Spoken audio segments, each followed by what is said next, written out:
to the steps of our legislature to make your voices heard as Alberta.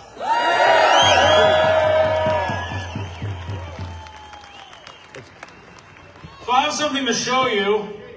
I never do this, but I actually wrote a speech. Can you believe that? I'm not going to read it.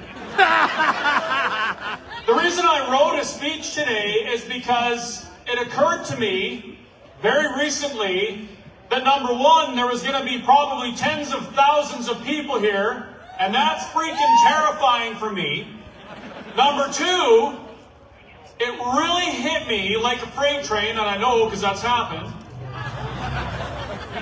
that this is probably the most important thing that any of us will do in our lifetimes.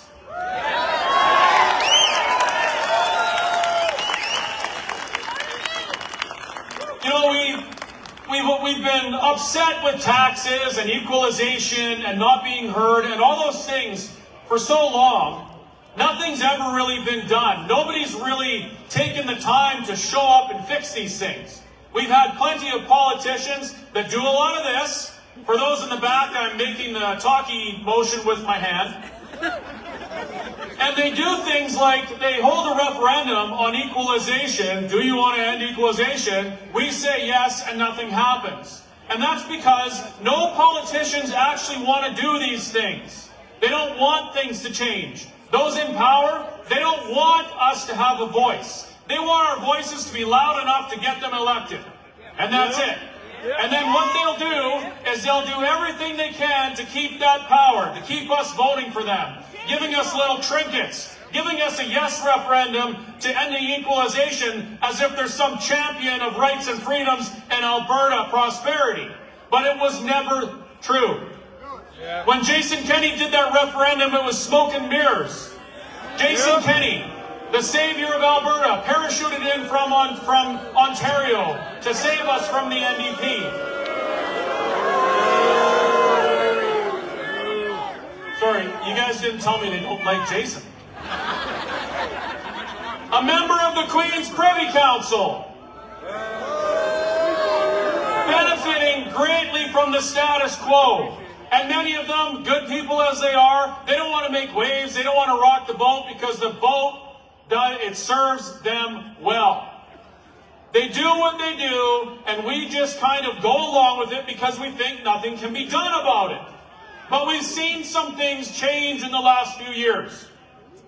I am more guilty than probably anyone here of being apathetic when it comes to politics, of saying things like, oh, I don't want to be involved in politics. Oh, I don't think about politics. The whole time, forgetting that politics literally has their fingers in my life from the moment I'm born to the moment I die. I was completely apathetic and I didn't do anything. You know what? I did something? When the government had me arrested for pouring coffees, when the government had me put in handcuffs because I dared to protest what they were doing. It was at that moment that I realized everything I thought about my life and who I am in this country and what the country means to me and what the Constitution, the Charter, all these things, everything that I believed was wrong. And now we're at a time where a lot of us, we've felt these things, we see these things, we've watched things happen to our friends and our neighbors in the last 5 years that we never believed could happen. We never believed that we would see pastors getting dragged down the highway, being arrested for holding church services in Canada.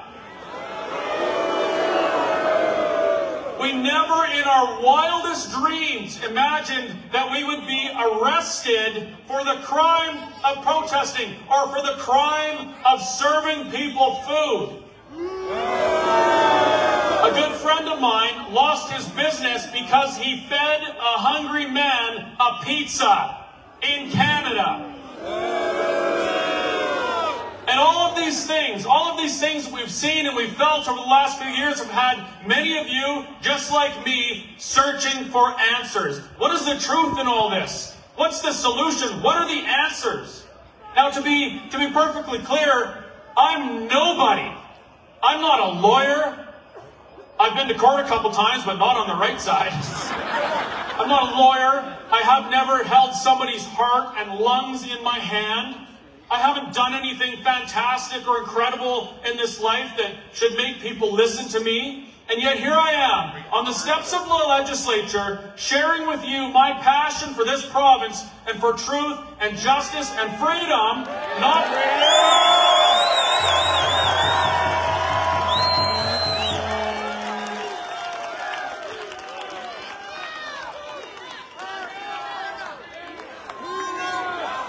They're going to do the freedom thing again. Freedom! Oh, shoot. I can't put my hand up like that. That's going to be a meme.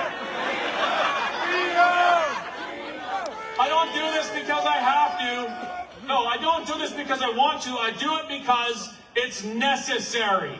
It is necessary that we start making sacrifices on some of the things that we want to do, and maybe we go stand outside in the cold and we do the things that are necessary to change our situation, to build the future that we want. It's going to take sacrifice from all of us. A good friend of mine, he once told me, you know what, Chris, you complain about the things the government are doing, they're going to keep doing that all the time. They're not going to stop. They do it because they can, because it benefits them, and because we let them. But you know what changes that?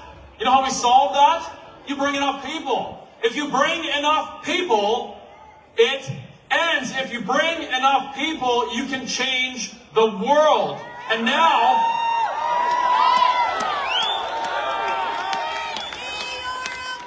there's a lot of people here today, but it's not enough.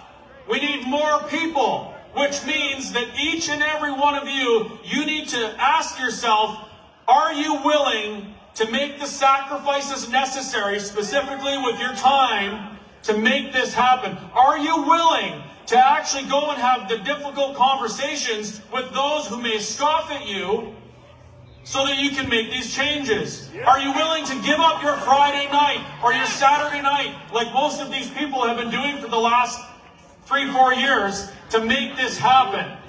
And if you're willing to answer yes, which I'm sure most of you are, then you need to walk the walk.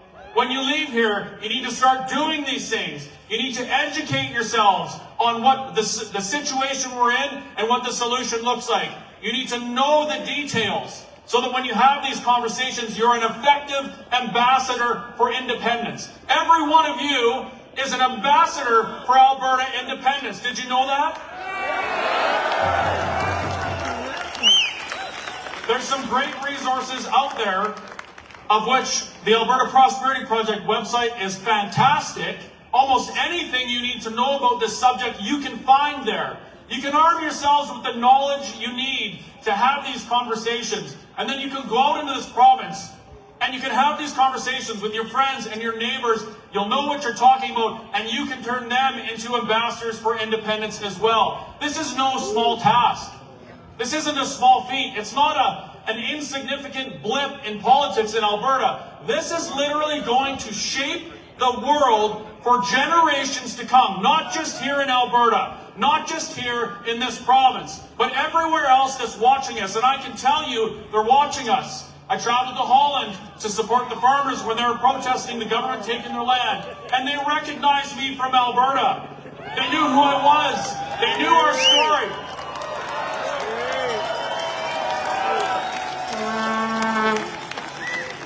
They knew our story, and they believe in what we're doing, because this is not just an Alberta-specific thing. The world is descending into a world where truth is literally spat on and kicked, and lies are celebrated as if there's some sort of ideological, principled whatever. The world is watching, and they want change too. So when, and I say when, this is not an if, this is a when Alberta declares their independence and stands on their own 2 feet,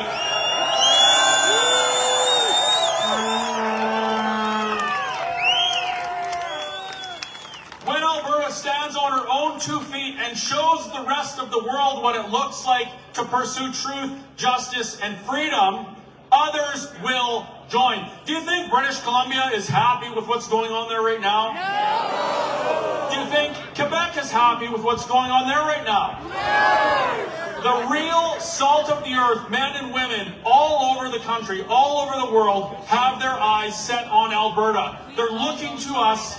They're looking to us to blaze a trail that they can follow, so that they can gain their freedom too, so that they can found their own places on faith, family, and freedom, rather than this delusional ideology that strips away rights and freedoms, breaks up families, damages children. They don't want it either. So, now that we know these things, it becomes our duty to start speaking truth and standing up for what's right.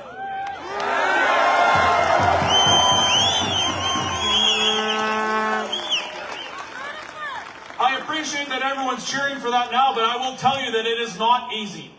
It's not easy to speak truth. And that's a sacrifice that you're going to have to make.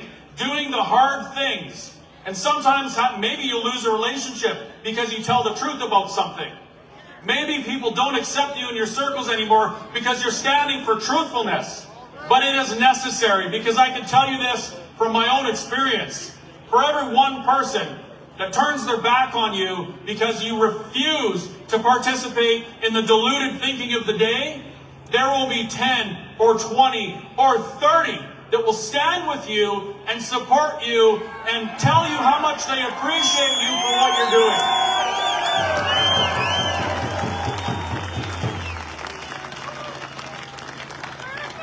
You've heard how unique our situation is here in Alberta. You've heard how wonderful and prosperous and beautiful this country of Alberta is. Will be. Do you want that? Sorry, did they answer? Did anybody hear anything? I didn't hear anything. Do you want that? Are you going to do the work? Good, because in the coming weeks, I are going to be calling on you to start doing these things. We're going to ask you to start walking the walk. We need to hit the streets and get out there and bring this message to people. Because for as many people there are here, there's 4.5 million people in this province, and every one of them needs to hear the message. So when you're called, when you're asked to step up and volunteer your time to go and do these things, are you going to do it?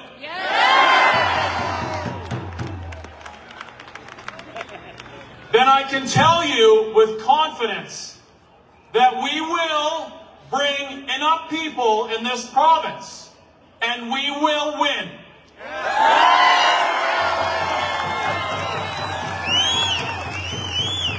Thank you, Chris.